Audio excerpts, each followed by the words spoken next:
I started hosting global events on Stitch in December 2020. This is event 587. Welcome, welcome, everybody. Stitch is in 88 countries around the world with large numbers of members in Australia, the United Kingdom, Canada, and the United States. Stitch was set up to wipe out loneliness and bring friendship to people over 50. I'm hosting author events to encourage reading, writing, buying books, and to celebrate the talent of gifted writers like Gerald Elias. Gerald Elias is a gifted writer, and I am proud to host this event. Elias has been called a maestro of mystery, and I agree. When I listened to the audiobook of Murder at the Royal Albert while following along with the book, I escape into a world of intrigue, suspense, mystery, and inside the lives of professional concert musicians. I encourage all of you to buy his books, to write a review, buy more, and buy several as gifts. Let's give a warm welcome to Gerald Elias.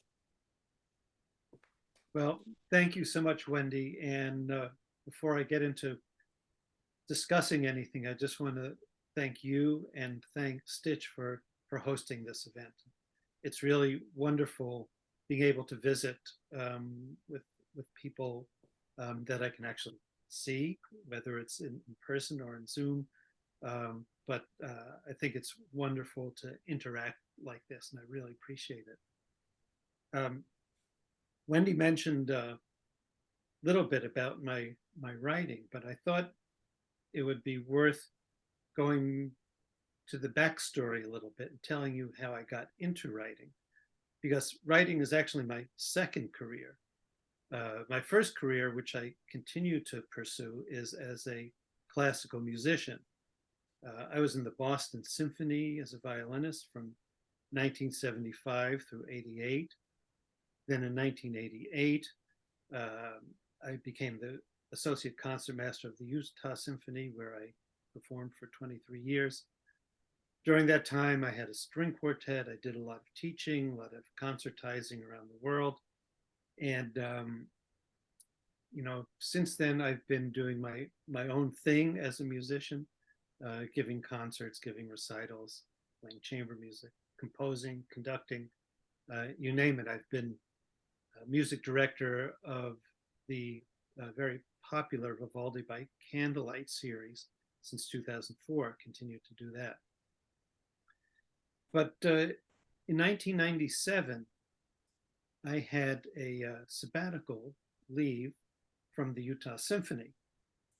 And one of the requirements for eligibility on sabbatical leave was to do something, to have a project that had something to do with one's profession. And I had taught in many places around the world up until that time. I had taught in Japan and Australia, New Zealand, and a lot of places in the US.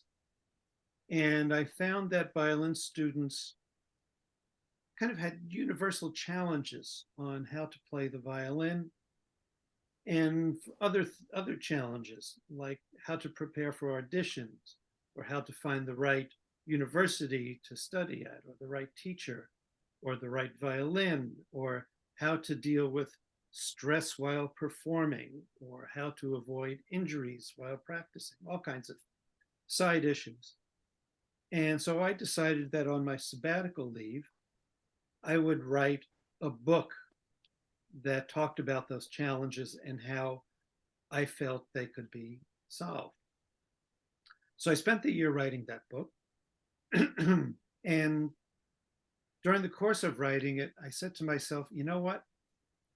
If I were a violin student and I read this book, I'd probably fall asleep after about 5 minutes. So what I decided to do was to weave a story kind of through one chapter after another about a Stradivarius violin that was stolen from Carnegie Hall and that was retrieved by this violin teacher who I don't hope he doesn't resemble me very much, but we'll get more into his character in a little while. So I wrote this book, and appropriately, I called it Violin Lessons. And I had never written anything before for publication. I had written letters to the editor, to my local newspaper. I'd written a couple short stories just for fun, but I'd never written anything of that was this substantial. So I didn't know what to do with it when I finished it. So I thought, well, I will get a list of agents and I'll get a list of publishers and I'll just send it out. So I did, just kind of randomly. And here's a certain irony, catch 22. The agents that wrote back to me, which were about maybe 10%, said, well, we don't represent any authors that have not yet been published. And the few responses I got from the publishers said, we don't even read anything unless you have an agent. So I thought, well, my writing career is over. And I put the book on the shelf for a while and sort of forgot about it. But, after a while, I thought, well, maybe I should do something with this. And so I got very scientific about it. And I went to bookstores um, to see if there are any books that were at all similar. And I sent it out again to various parties and got no response. Finally, I found a book at the library called The Music Lesson. And it was by an author named Catherine Weber. And it was a terrific book. It had really nothing to do with music. It had to do with a Vermeer painting that had been stolen by the IRA and taken hostage. And so it was kind of a mystery novel in itself. But the title had caught my eye because my book was called Violin Lessons. So I thought, well, maybe it's similar. It wasn't similar at all. But on the back of the book, there was a little bio of Catherine Weber. And it turned out that she was at that time teaching creative writing at Yale University, which was the school I went to. So I'm an alumnus of Yale. So I thought, well, what the hell? I will take a chance. And I wrote her a letter and I said, I don't know what to do with this book. Would you read it? And she's amazingly enough, miraculously, she said, yeah, I'll read it. So I sent it to her. She read it and she wrote back and she said, the plot is kind of intriguing. I'm really taken by your main character, Daniel Jacobus. Because I had made this violin teacher, not only just a plain old violin teacher, but I made him kind of very curmudgeonly and reclusive. And most of all, I made him blind. And yet he was able to solve this mystery. And she said, I have several suggestions to make for you to rewrite the book, to make it worthy to send to an agent. And she said, if it really gets better, I know an agent in mind. So I rewrote the whole book. And now it wasn't quite as much about violin playing, and it was more about mystery and more about the character.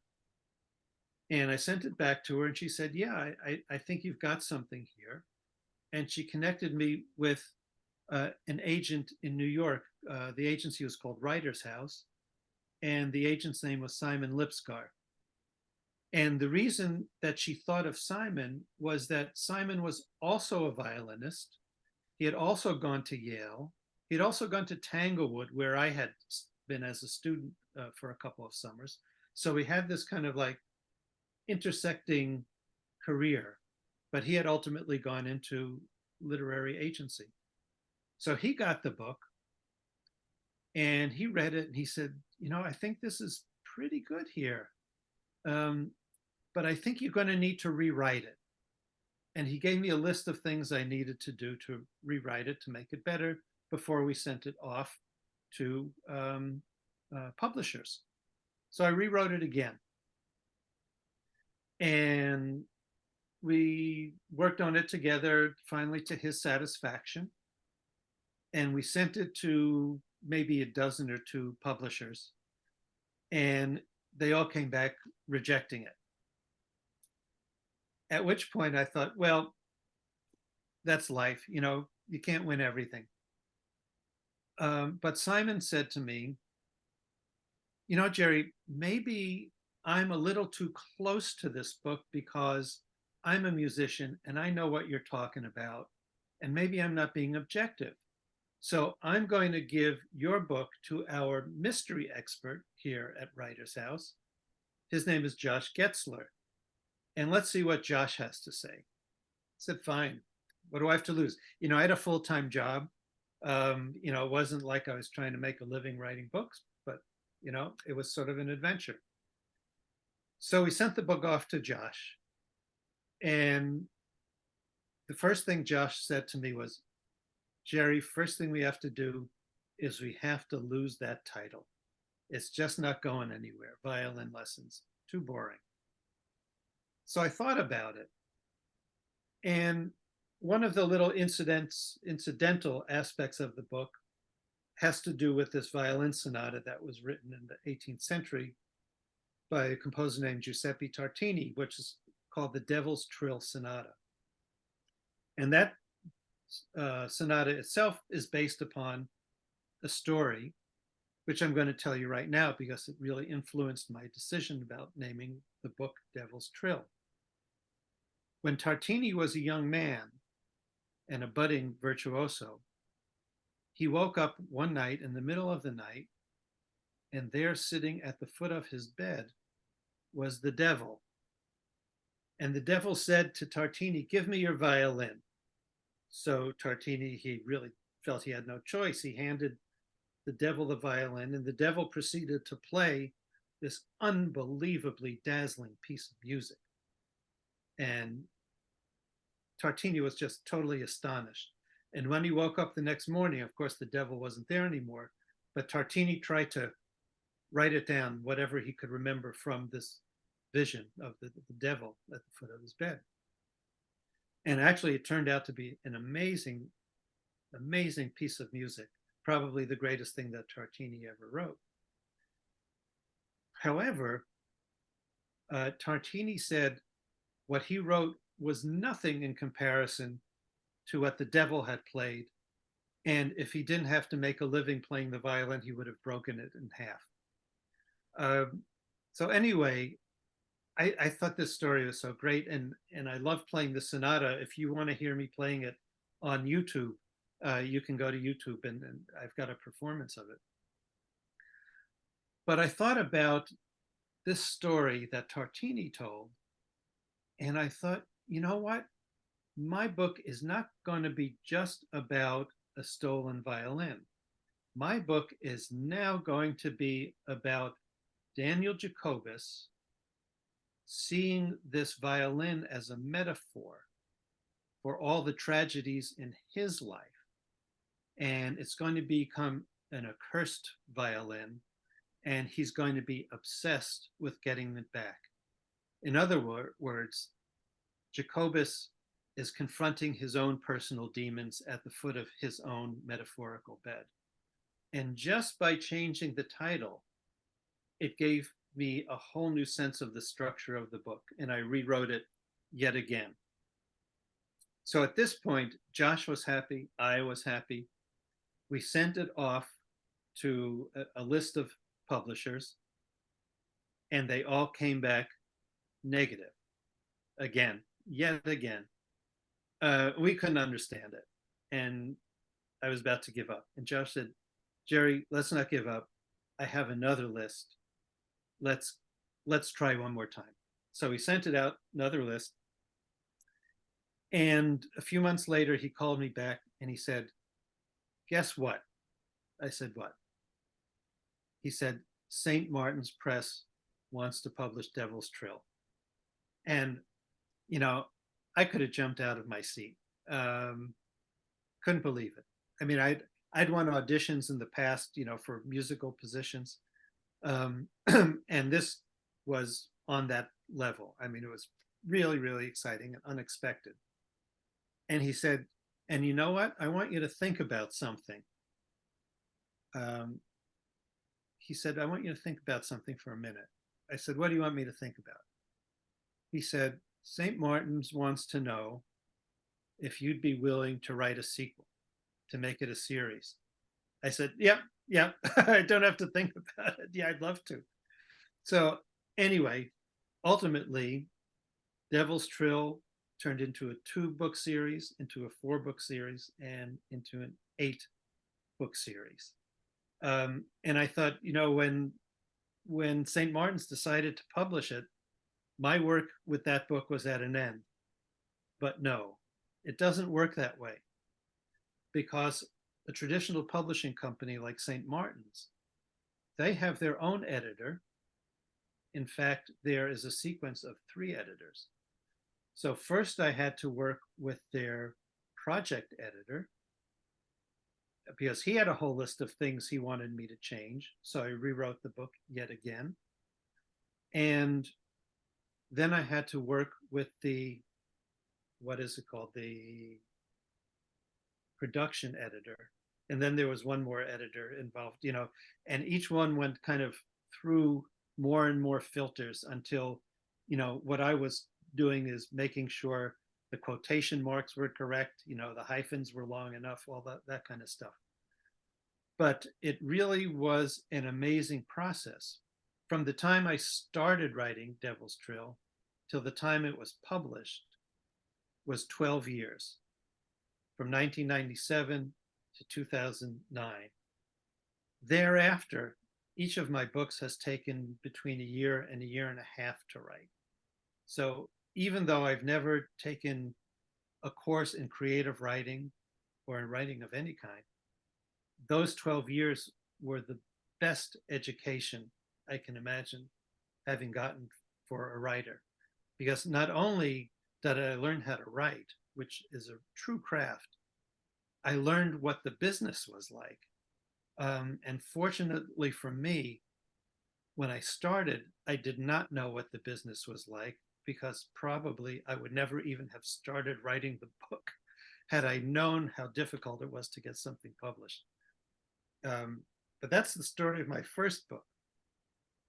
And thereafter, as I mentioned, there are now 8 books in this series.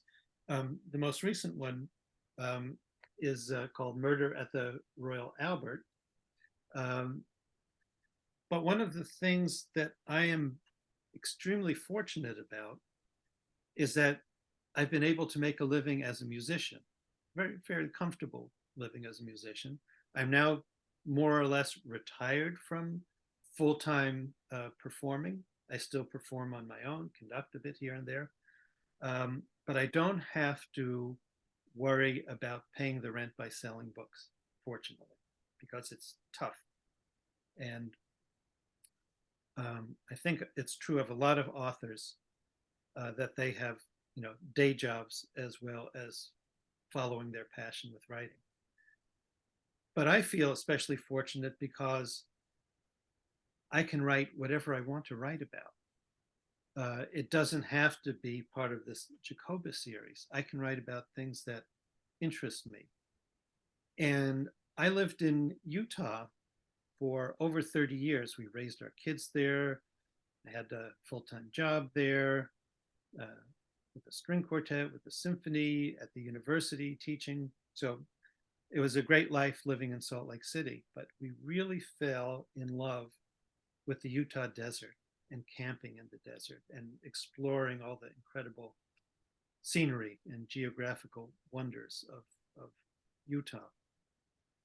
So at one point, I decided I wanted to write a book, a mystery that took place in Utah. And I don't know if any of you are familiar with the Longmire TV series or the Longmire books by Craig Johnson, these contemporary Western mysteries. But I think they're terrific. I think he's a great author, and I think the TV series is wonderful. But one year, my wife and I were driving from Seattle, where I live now, but uh, while we were still living in Salt Lake City. We were visiting our daughter who lives in Seattle. We were driving from Seattle all the way um, to Massachusetts because I was playing with the Boston Symphony during the summer at their Tanglewood Summer Music Festival. And we knew that Longmire TV series was filmed at a town called Buffalo, Wyoming. And Buffalo, Wyoming just happened to be a little bit off Route I-90. And we thought, well, let's stop in Buffalo and see what it's like. Because in the Longmire series, he and his friends are always going to this little cafe called the Busy Bee, which is a real cafe. We said, let's stop for breakfast at the Busy Bee. And so we drive into town, expecting this dusty little hole in the wall. And we see the town is packed with cars and people. And we think, what's going on here? This is crazy. We had to park like half a mile outside of town and walk into town. And we're looking around and we're seeing, just tons of swarms of people just milling about. It turned out, totally unbeknownst to us, that we had happened upon the annual Longmire Days weekend in Buffalo, Wyoming. And it was a weekend that was filled with all kinds of folksy activities like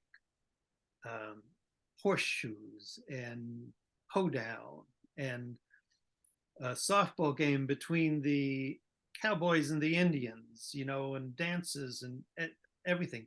And all the stores along the street were lined with Longmire paraphernalia that were on sale. And there was this big long list of not only activities, but when you can see the celebrities who are all out there mingling around. And we thought this was not only different, it was kind of weird. It was kind of weird.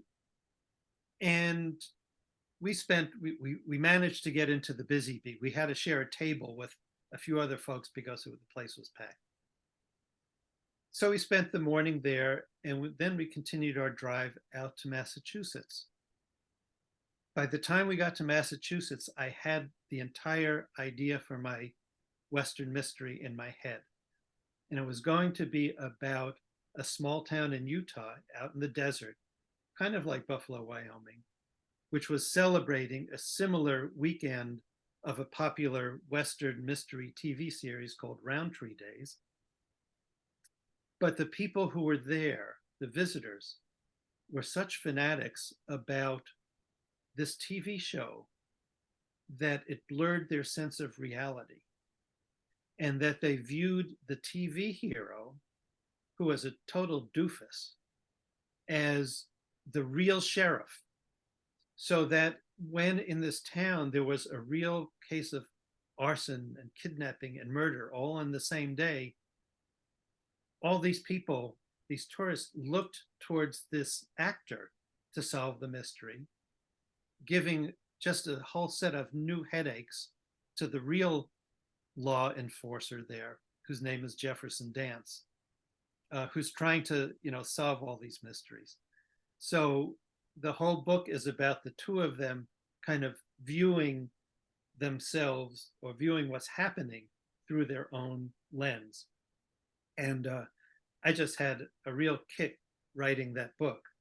And it actually was a Silver Falchion Award finalist last year, and got really great reviews. And so that's this book. Does that come out backwards on your screen? I don't know. No, it's fine. That's fine. So Yeah. that's that book, which was a lot of fun to write. Another thing I like to do, writing novels really takes a lot of planning, thinking out your plot, and as you're writing it, filling in your plots with subplots and filling in your main characters with secondary characters and making sure everything fits. So one thing I like to do, kind of, I would say, more for fun and more to kind of just clear my brain from quite a bit of fog, is to write short stories. I really enjoy the focus nature of short stories and having to have a complete story within a couple thousand words. And so I wrote a whole bunch of short stories over the year, crime stories. Um, and ultimately, I decided I wanted to publish them. So that's one of my self published books. And again, this is totally different from the Jacobus series or the Western series. And this book is called It's a Crime. So just a whole bunch, 30 short crime stories. And I have to say that I've talked to various authors, and I should say very successful authors, who have sold a lot more books than me, and they have cautioned me. They say, if you write about too many different subjects, it kind of hurts your brand. And they see my brand as the Daniel Jacobus series. And you know what? They're probably right. However, I just really like writing about different things. And to me, how many books I sell, of course, I love selling books. I love when people buy books. I hope all of you will buy my books and enjoy them. But that's the other thing. The main thing is I want people who read my books to just enjoy them, whatever they're about. So as I was writing the Daniel Jacobus series, we're talking about 8 mystery novels now, all of which take place in the dark corners of the classical music world. I said to myself, all I'm doing here are taking true stories of things that I've experienced, things that my friends have told me about in the music world, and I've maybe turned them a little bit, maybe exaggerated them a little bit. But really, there are so many true stories that take place in the classical music world that I think they're worth writing about also. So, to give you a little backstory here, in 1979, when I was in the Boston Symphony, we were the first orchestra to go to China after the end of the Cultural Revolution. It was a time where everyone thought, okay, this is, an opportune time to go. Things are opening up there. People are getting more open. They're coming literally. Musicians were coming out of their basements because they had been uh, they had gone through such harrowing experiences during the Cultural Revolution. Anyone who had done anything Western, whether it was music or art, literature, were subject to being sent out into the farms and to labor in farms. So musicians, literally hid their instruments, hid their music. 1976 was pretty much the end of the Cultural Revolution. We went there in 79. And it was kind of an eye-opening visit to China. Fast forward 35 years, the Boston Symphony made a return trip to China in 2014. I was one of the few musicians who went on both tours. And the change in China was unbelievable. They had gone from an almost feudal type economy to this world power where buildings, were 100 stories tall. And, it was just like a futuristic world. So that change was amazing. Changes in the world in general were, earth shaking. Changes in the music world and in the orchestral world and in my world with the Boston Symphony had undergone amazing changes. So I decided to write a book about that.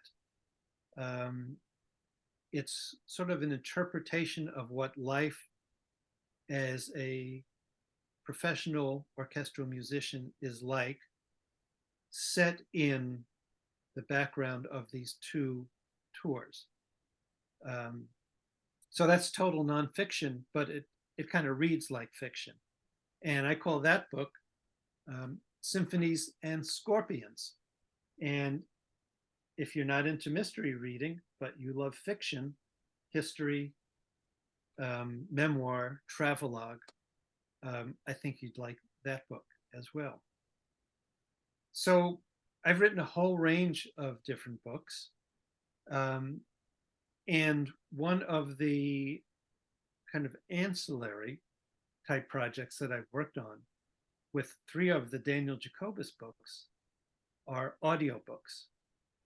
And the most recent one, as Wendy mentioned, is Murder at the Royal Albert.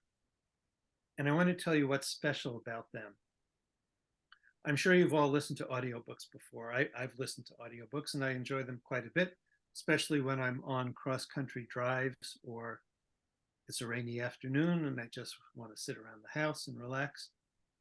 But my books take place in the world of classical music, and there are significant references to specific compositions of classical music in my books.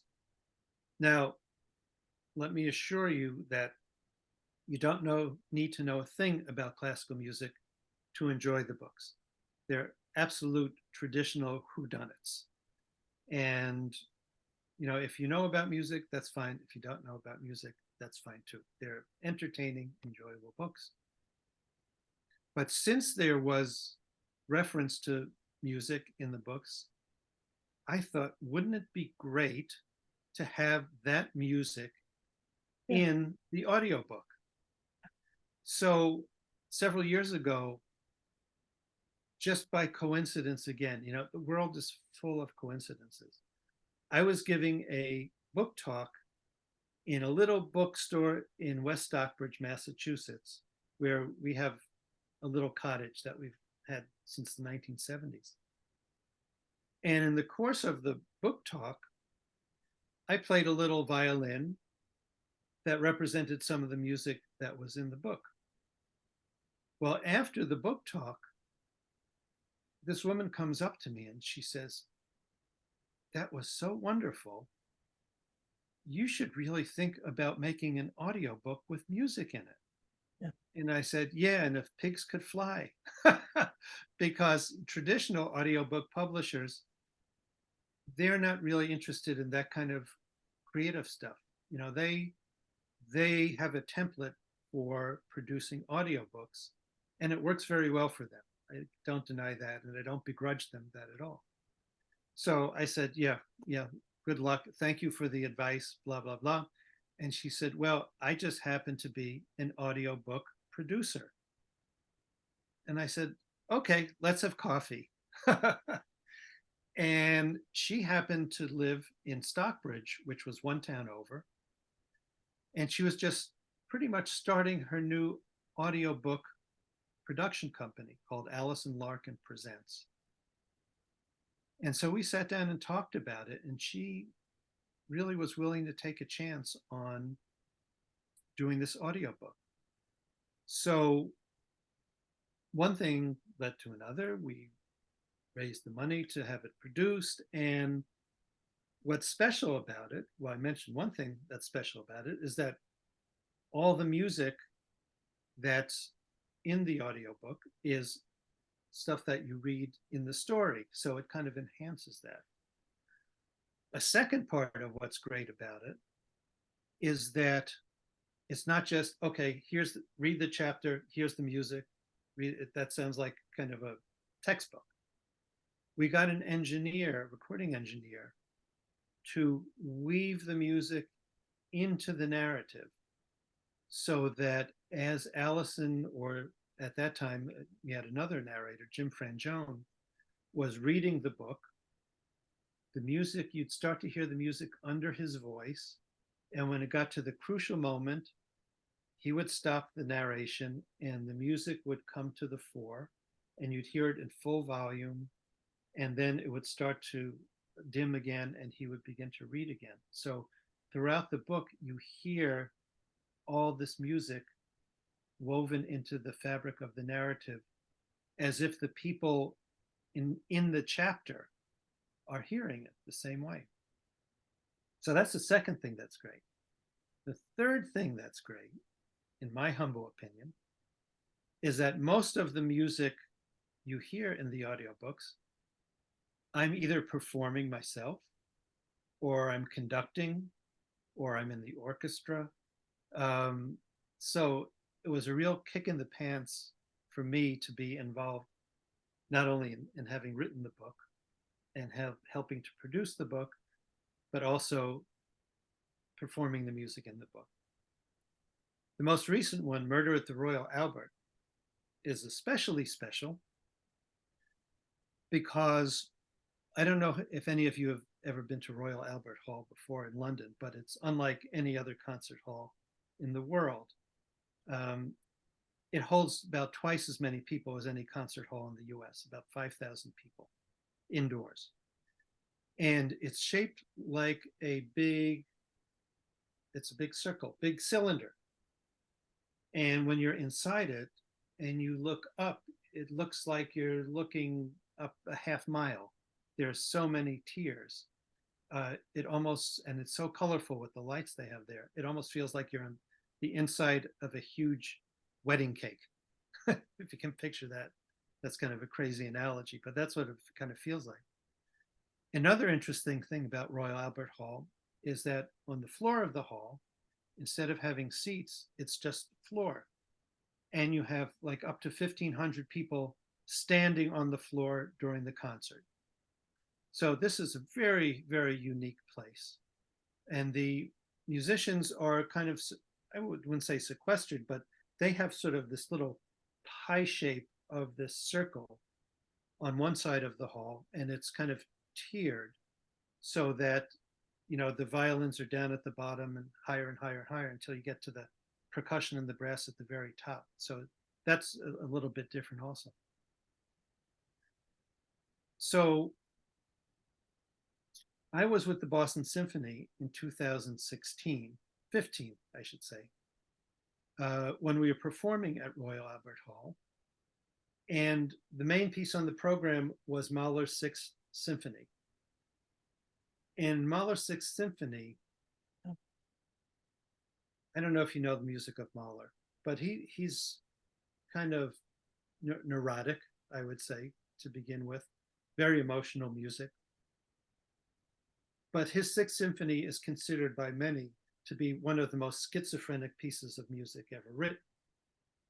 The last movement especially goes from these moments of ecstasy to abject despair and back and forth again within seconds. It's really kind of a roller coaster of a psychological ride. And for this symphony, Mahler indicated in 3 places in the last movement that he wanted what he called a hammer blow that should sound like a huge axe hitting a hard surface. And he didn't really go into detail what it would look like, this hammer, but various orchestras have come up with different solutions. The Boston Symphony made this huge wooden box that must have been like 3 or 4 feet square. And they made this huge hammer with a big long wooden hammer and a big mallet at the end of it, so that when the percussion player whacked this box, you know, it just was this huge thud, like an axe hitting a tree, that would echo through the whole orchestra, cut through the whole orchestra, even though the orchestra was playing so loud. And so there were 3 of these hammer blows in the last movement. But Mahler was incredibly superstitious. And he was sure that these 3 hammer blows were going to indicate 3 tragedies in his life. the third one being his own death.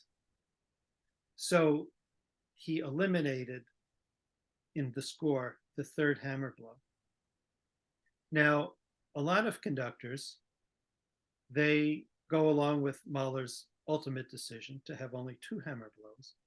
But other conductors say, well, I'm not as superstitious as Mahler, and I think the third hammer blow really makes structural sense in the symphony, so I'm going to keep it in. Well, in my book, when it gets to that point, the conductor has told the orchestra and the public that he's going to decide at the last split second whether to indicate to the percussion player whether to play that hammer blow or not. And that became a critical moment in my book, that decision. And I'm not going to do the spoiler here and tell you what happens, except to say that that's a turning point in the book, and it happens in the first chapter. So when I was rehearsing that with the Boston Symphony at Royal Albert Hall, that's when I got my idea for the story. Pretty much for the whole story, right at that rehearsal. I tried to pay attention to the conductor, but I'm thinking about the book and have to play at the same time, but I managed to get through it. So I wrote the story and got the book was done, and then we're in the process of making the audiobook. And my job as part of that process was to obtain the music to use in the audiobook. So I had to ask lots of different colleagues in the music world to, give me permission to use sonatas that I performed with them or string quartets or whatever. The Boston Symphony was kind enough to let me use a few minutes each of various pieces of music, including the Mahler Sixth Symphony. And as it turned out, they had a live recording of the concert in which I played Mahler Sixth at Royal Albert Hall. So the music that you'll hear in that audiobook comes from that exact moment where the axe blow came down. And, I don't know if that means a lot to, anyone who's listening to the book, but for me, that was a real thrill. So that about wraps up what I was going to talk about, except to say that, for me, writing has been a great joy, great passion. And, if there's any message I want to convey, it's that people can usually find something in life that gives them validation, gives them a sense of gratification. And I think very often, we have our jobs, and hopefully the jobs that we're employed in are rewarding to a certain extent.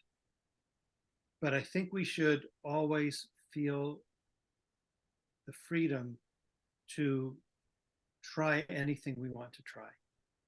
And, as I mentioned at the beginning of this talk, my first book was rejected so many times I can't count. I've played in earlier years so many auditions that I didn't win. So, to try something that you enjoy doesn't necessarily mean it's going to be a big success. But for me, the effort itself is worth it. There's joy in the effort, even if what comes at the end of the tunnel isn't what you hope for. So anyway, I would say that's what I have had to talk about this evening. And I would love to answer questions. I usually find that the questions are usually the most interesting part of these talks. So I'm ready. Thank you, Wendy. Thank you so much. I'm so grateful that you're here. Um, so Should I bring us all together as we ask the questions? Would that be okay? Or do you want to answer the questions like this?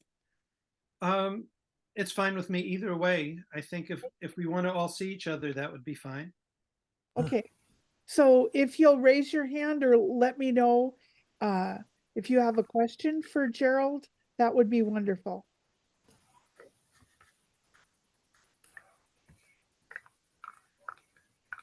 I think I saw a question down there from Mary. Is that? Mary.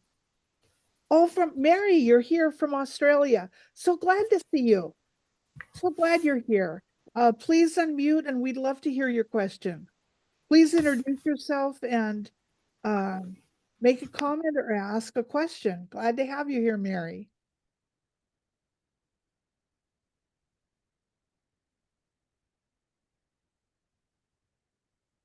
I just wanted to say, I have the audiobook and I have this book. And what's really fun is to really escape into the world of the book by you've got somebody reading to you as you're following along. You've got the music, you've got everything happening. It's the most exciting event I've ever seen. I just absolutely love that book. So who would like to ask a question or make a comment? Or I'm just going to call on people. Sandy, please unmute. Okay. Hi, Gerald. I don't have a question. I have never heard of you before, and I've already gone online when I was muted and gotten some, particularly the audiobook, and I just think it's fascinating that you were able to bring your two passions together, and you just didn't give up on publishing. I just think it's amazing, particularly when you got to play your music with your writing. I thought that was great. I thought it was very creative. I thank you. And I will say that, I mentioned how often I had to rewrite my first book. The good part about that was that everyone who had criticism made it constructive. It was all very positive. And, when I was a student, violin student, I learned from some great teachers, and some of them were pretty tough. So when I got criticism about my writing, I didn't take it personally at all. And I found that every time I rewrote that book, it did indeed get better and better. I wouldn't want anyone to read the first draft at this point. um, yeah, so yes, it has been incredibly fortunate that I'm able to combine, these two parts of my career into, overlapping as much as they Well, do. I consider fortune, as you describe it, to be like a lot of hard work and taking advantage of situations. But I hear what you're saying about criticism, because I write short stories under 1,000 words.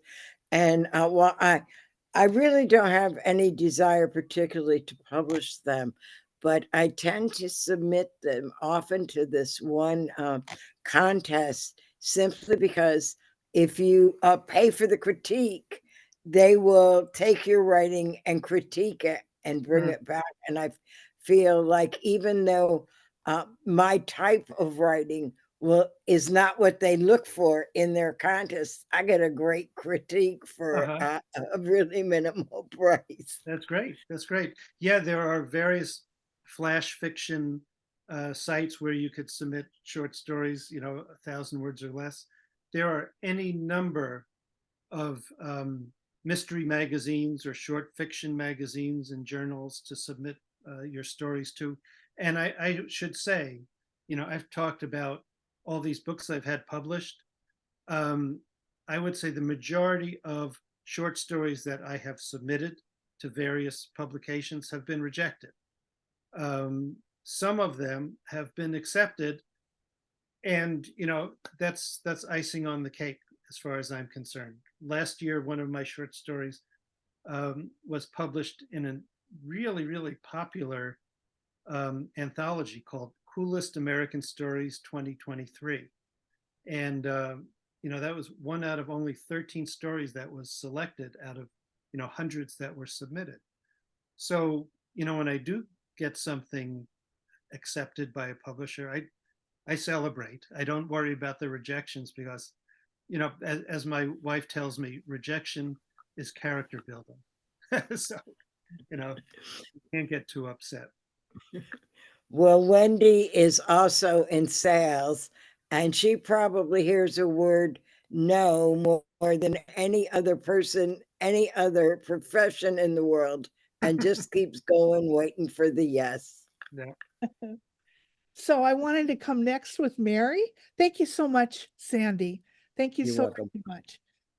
Mary from Australia, are you unmuted yet? She wrote a comment that she can't, her mic isn't working. Yeah, Oh. we can hear you. Yeah, I've managed to get you. Uh-oh. That's not the piano. Okay, so It that sounds like a didgeridoo from here. So was there anybody else that would like to comment? You Rose, might be you're able to hear from me the now. beginning. Pardon? Can you hear me now? Oh, I'm still in the tunnel. Yes, but you have a really loud echo.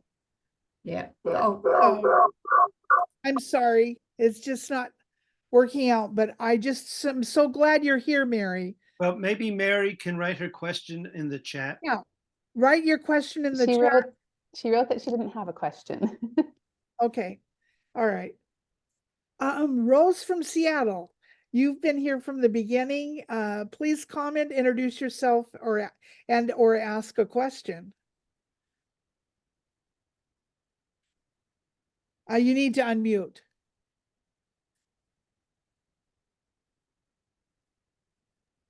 There it goes. Took a minute, wasn't working. I'm in Seattle. I'm not from Seattle. I actually grew up in Western Massachusetts and listened to the Boston Symphony quite often when I was younger. I don't really have any questions. I've just been introduced to your work recently and started reading one of your books through the library app. And it's pretty interesting. It's going right along. I like mystery books, and that one had a lot of information. And the symphonies that you mentioned in the books were, some of them were a little bit familiar from when I was growing up, and others I looked up and listened to bits of them. So yes, it'll be interesting to listen to the book on tape to hear some more of that music. Mhm. Thank you Well, so much. Yeah, thank you. By the way, where in Western Massachusetts are you from, if I may? I grew up in Holyoke, Springfield, and Chicopee. Okay. Because, when I was in Boston Symphony, like many of my colleagues, we either purchased little cottages out in the Berkshires or rented them. And we've owned a little cottage out in the woods in West Stockbridge for almost 50 years now. And we're actually going back there in January for a couple months. We just love going back and forth. In the winter. Yeah, but we moved to Seattle just about 2.5 years ago. What a difference, right? Yeah, mainly to be hands-on grandparents. Mm-hmm. Our daughter lives here and they have 2 sweet little kids, so it's great to be here. But I liked your comment about listening to some of the music after reading the books, because I don't really feel I'm a missionary when I write my books, but the music I talk about in the books is just great music. And even if people don't like the books, if you just listen to the music, I mean, it's just so much beautiful stuff. Yeah. Whether it's Beethoven or Schubert or Tchaikovsky or Mahler, it's just spectacular music. And inspiring music. And the first 4 books in my series, in fact, were based upon pieces of music that were based upon prior stories themselves. So there was Devil's Trill, which I mentioned. There's the second book is Danse Macabre, which is about souls coming out of the grave on Halloween to the tones of a devilish fiddle player. Then there was Death and the Maiden is my third book, which is based upon actually a string quartet and a song by Schubert about the character of Death asking for this young maiden's hand to take her away with him. And the fourth in that series is called Death and Transfiguration, which is an orchestral piece by Richard Strauss, in which the protagonist is undergoing the last moments of his life. So I use all of these stories and the music in a metaphorical sense in my books, trying to come up with contemporary plots, murder mysteries that kind of reflect the message of all that music. The second 4 books in the series are based upon Vivaldi's 4 Seasons. Now, please raise your hand if you've ever heard Vivaldi's 4 Seasons. Okay, just about everybody. It's just incredible music, and a lot of us are familiar with it, but a lot of us might not realize that those 4 violin concertos are themselves based upon sonnets that Vivaldi himself wrote about nature, about the peasantry, about the seasons, about birds and ice and getting drunk and all kinds of hunting and things like that. So I took those 4 concertos and the stories that preceded them for the next set of 4 murder mysteries in the Daniel Jacoba series. So it's all about inspiration from the music and the stories that preceded the music. So again, I always encourage everyone to listen to the music, and if you get around to reading the books, that's great too. Thank you so much. So Gary from Texas has his hand raised and he's got a question. We'd love to hear Hi. from you, Gary. So I'm curious, Gerald. I'd like to know, like, as you're writing a book, are you the same writer every day that you write, or do you find that you're getting better, and then you have to go back and look at the previous pages that you wrote and maybe kind of get them up to speed? That is a terrific question. And I'm going to start by talking about playing the violin, but it's part of the answer. Okay. When you're a violin student, how many of you have played a musical instrument in your life, taken lessons? Okay, just about everyone as well. What's the hardest thing about learning an instrument? It's practicing. It's doing it every day. Starts out sounding terrible. And over the course of time, you do it over and over and over again. And incrementally it gets better and better and better until at some point you hope it's ready to perform. For me, that experience really informs how I write. Some people, they can sit down like Stephen King, they can write a whole book and they're done. For me, the joy of writing, believe it or not, is in the revising, in the rewriting.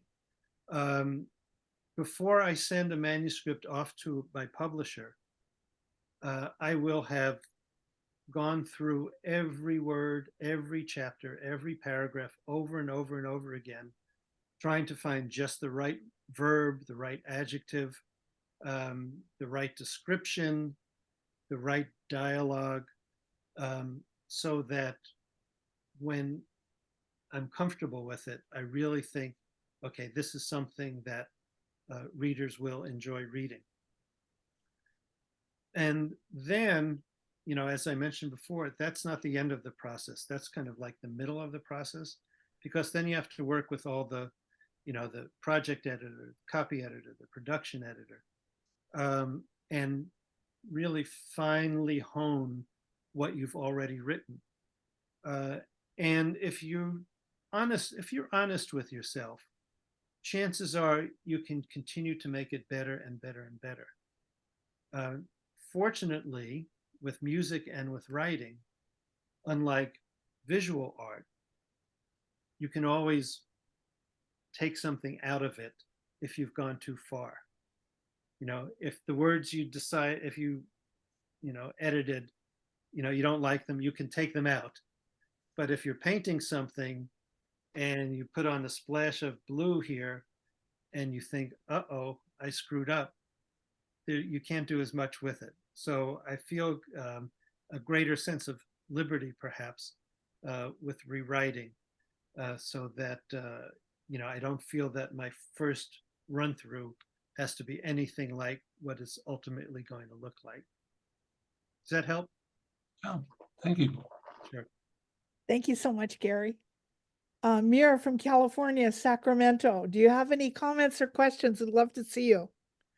Okay, I'll just say I really enjoyed the discussion and I love music and I just found your journey fascinating. How you persevered through setbacks and just really great speaker tonight. So thank you. I thank you very So much. happy you're here. And may I say, I really like your cat. What's his name? Princess. Princess. We had a black cat for 15 years named Little Zeke, who we used to hold just like that. He's Oh. a real sweetheart. Yeah. Yeah, they're great pets, aren't they? Yes. Edie from Canada, please introduce yourself, unmute. So glad to have you here. Welcome, welcome. Please comment or ask a question. I've been trying to come up with something to ask, but nothing's coming to me. But I want to thank you for sharing your story. I was very fascinated about your journey too, and that it took so long and you persevered through all of that. I was trying to imagine how that would feel, and I haven't got there. I don't know if I could do it. Well, as I said, I had a very satisfying, busy day job, playing in symphony orchestras. And if not for that, it really would have been tough if I had to make a living as a writer. As it is, it's a craft that one builds upon. It's like anything else. The more you do it, the more good input you get, the better it gets, and I would say in a way the easier it gets. But yeah, it's fun. Yeah, I think just the courage to keep sending your manuscript to people and putting yourself out there, I think is what not everyone manages to do. Yeah, maybe part of it is because I've spent a lifetime walking out on a stage and having to produce with a couple thousand people staring at me, and you have to be absolutely prepared to do that, both physically and mentally and emotionally. But you also know, and I have learned this, that if you screw up, it's not the end of the world. The sun rises the next day, you wake up and have a cup of coffee the next day, and the worst that can happen is that you make a total fool of yourself. But that's not the end of the world either. There are much bigger things going on that we have to worry about than things like that. Yeah, so I don't worry too much. I just do the best I can, and if people like it, it makes me happy. Great. Thank you so much for coming in, Evie. Cynthia from Utah, please unmute, comment, introduce yourself, and let us know what you think. Ask a question. Hello, I'm Miss Cynthia, and I don't really have a question, but I am like everyone else. your stories. I have already bought the first one. I can't wait to read it. You are a very interested and very interesting talker and speaker, and your life has been extremely interesting. Thank you. Cynthia, may I ask where you live in Utah? Ogden. Ogden. Okay. Yes. I lived in Salt Lake for many years. Oh, And I wrote a few short stories in that take place in Antelope Island, which okay. I'm sure you're Interesting. familiar with. Oh, yes. Yeah. In fact, the main character in my book, Roundtree Days, his name is Jefferson Dance. Uh-huh. He's the main character in those short stories. And Okay, that's I'll have to look for them. Thank you. sure. And that's how I got, the idea to use him in my full-length mystery. Yeah. It's a new character that I developed. And in Okay. fact, I'm writing a sequel to Roundtree Days right now. I just started it. That's going to Okay. take place in the West Desert of Utah. Okay. So I don't know if any of you have been to the West Desert of Utah, but it is like one of the most remote places Oh, in the yes. United States. Hundreds of miles of nothing, and you get to a town of 50 people if you're lucky. And it's going to be about, one of the big hot button issues in Utah now is about the wild horse herds out in the West Desert, and what to do with them because they seem to be procreating at very astonishing rates. Some people say, "Oh, just leave them alone. They're beautiful." Other people say they're ruining the habitat. We got to get their numbers down. So that's kind of what the book's going to be about. Anyway, Interesting. just an aside. Thanks so much, Cynthia. Welcome. Joyce from Los Angeles. Welcome, welcome. Glad to have you here. Please comment, introduce yourself, and ask a question. Hi, I know you actually sort of answered my question, one of the other people. I wrote 2 novels and I'm trying to figure out what to do next. And I find the writing process, the first draft I find the most exciting, and I'm the opposite of you. I find constantly rewriting almost torturous sometimes. And I liked where you said that your brain was already trained to do that by being a musician and you had to practice, practice, practice. And I'm very determined, so I certainly go over them over and over and over. But I wonder, and I have to mention also, I grew up in Boston. I was born in Boston. Uh-huh. And it's kind of weird how everyone seems to have a connection to Boston. Yeah, I grew up in Boston. I moved to LA to work in the entertainment industry in my 20s. So, but my question, I guess, if it's anything, is I love writing the first draft the best. I find that the most creative. And I try not to I try not to go too fast with it because I don't want to go back and constantly change structure so much. But I find rewriting almost torturous on some level. I mean, sometimes it goes well, and then after a while, I just feel that I know the story so well that I'm wondering sometimes if I'm over rewriting. Mm-hmm. Do you know what I mean? Like, I know exactly these characters inside and out, and I wonder sometimes if I'm over rewriting and maybe I should just stop at some point and say enough is enough. Like, when do you know, like, when enough is enough? I mean, obviously when you're satisfied with it, but then I just keep tinkering with it. I can't let it go. I can't let them go to move on to either self-publish or do something. And I did look up publishers for one of my novels that I thought was ready. And I sent out a couple of queries and I got some positive feedback. But then everybody's telling me to self-publish, it's impossible to get an agent, blah, blah, blah, but that's another story. But the main issue is how not to make the rewriting so torturous, because I wasn't a musician that had to practice, practice, practice. even though I do it, I definitely do it, but I almost feel that it's torturous on some level for me. Mhm. Yeah, let me make a few suggestions. Yes, please. One is that it's good to have an objective view of your own writing. And I think the best way to do that is, write your first draft from beginning to end, feel that you've done your best, then put it aside for a couple of months, Yeah, then come back to it and read it again.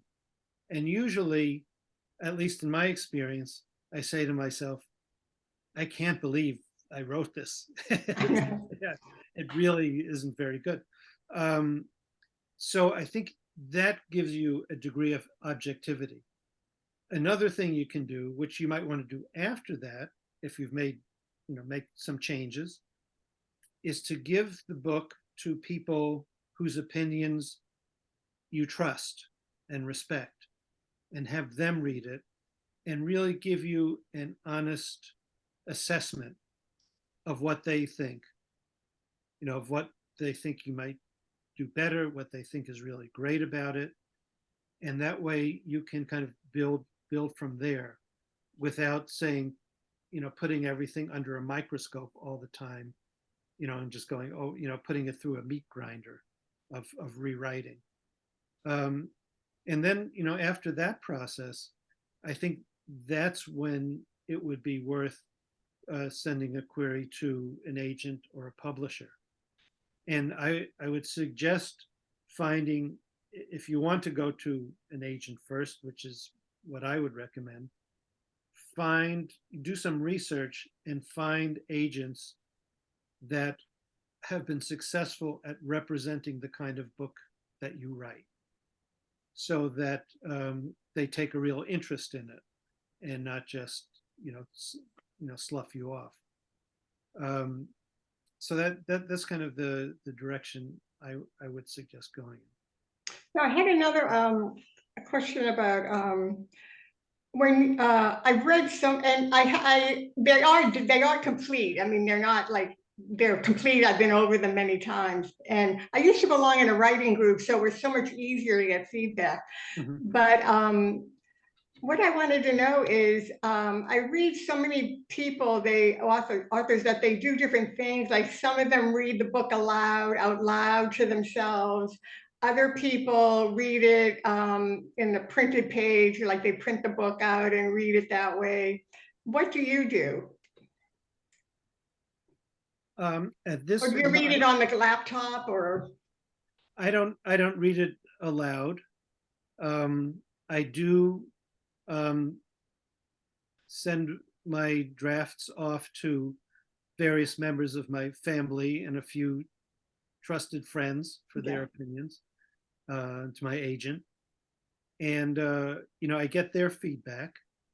And one good thing I've learned in working with good editors is that they will say, this is what I think it needs, but it's your book, Yeah, you're the author, so you make the decision. yeah, They don't force me to do anything. yeah. But what they do is they encourage me to think about some things that they think can be improved. And I think that's good advice. So if people say to you, no, I don't like what you did with this character, you might think, well, I like what I did with my character. So, I'm not going to really change it much. You might tweak it a little bit. But I think it's really up to you. I think one of the aspects of writing, which some people have trouble with, and I've always kind of felt comfortable with, is dialogue. Dialogue between characters, because you want it to sound conversational. You don't want it to sound preachy or academic or, like a monotone. You want it to sound like the way people talk to each other. And it's hard to write dialogue and have the reader understand inflection. Yeah. So you really have to be careful with the words you choose. And at the same time, you don't want every character to have the same kind of inflection or the same vocabulary. So, you know, you have to really understand your characters innately, who they are, how they behave, how they talk. And once you've established that, then the dialogue, I think, becomes a lot easier. And if you have some actual people in mind, in these real life people, as you write these fictional characters, you can kind of imagine how they would talk and kind of have their dialogue reflected that way. Yeah. I think you're right about, I used to be in writing groups and they don't exist anymore. So I'm going to have to give it to somebody that I feel is more seasoned to read it. I think it's better to have people more seasoned that read a lot to read it rather than just anybody. Absolutely. And if there are authors, that's a good point. If there are authors in your genre who you really admire, Yeah, not only read their books, but kind of study their books. yeah, Try to figure out what makes them tick, figure out why you like them so much. yeah. And, you know, I wouldn't say plagiarize them, but you might want to emulate them, you know, and try to follow in their footsteps.